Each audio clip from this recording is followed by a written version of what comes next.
Joined by writer and radio host, Mr. Stephen Lendman. Thank you so much for being with us. We seem to be witnessing an escalation of violence and this crackdown on the Saudi protesters. Why aren't we hearing, in your perspective, I'd like, of course, why aren't we hearing any type of condemnation, even mildly, from the United States in dealing with Riyadh? And welcome to the program, sir.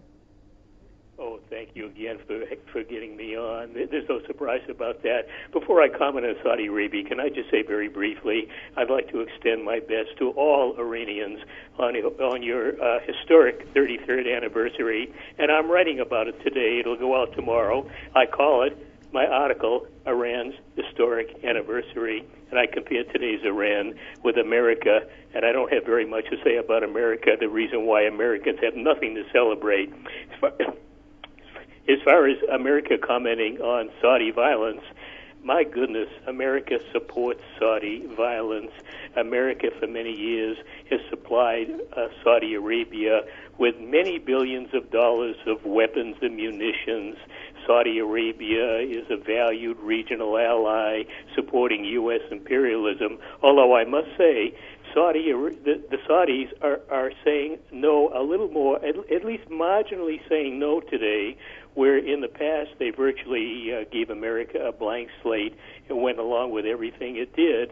It's exerting a modest amount of independence now. Maybe at some future point they might get themselves in trouble. We'll see. Okay, Stephen, you're still there with me? Yeah. Okay, I thought I had lost you. Now, with the situation in Saudi, do you think that we're going to end up seeing an escalation, though, in violence in general, as we're not getting that reaction you just said from the United States or from anywhere else in condemning what the regime is doing? And, of course, we see the same thing happening, Saudi Arabia being involved in Bahrain and no condemnation, and now inside its own country. As the world continued to be silent, how likely are we to see an escalation of the violence? Oh, I think it will escalate. The Saudi repression has been extreme for many, many years.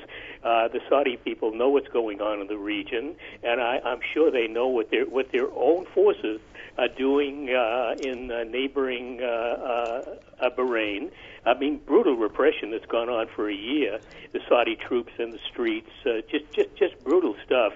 And this is going on now in Saudi Arabia. Again, total suppression of this in America, including Bahrain. You just hear nothing about this. But I think the protests will escalate. Look what's going on in Egypt for the past year and today. And I think it will come in greater force to Saudi Arabia, and they would be very wise to realize they can be brutal and nasty and crack down on this, but once the people get in their minds the idea that they simply don't want to put up with this anymore, they will go out and they will resist and they'll continue. Their courage is impressive. I think the Saudis will end up being as courageous as the Egyptians, the Bahrainis, the Yemenis, and they should understand this. Okay, well, we'll keep our eyes on what's going on, of course, in Saudi Arabia. And on behalf of all Iranians here, we'd like to, we appreciate you giving us congratulations on the anniversary of the revolution. Mr. Stephen Lendman, writer and radio host in Chicago, thanks for being with us.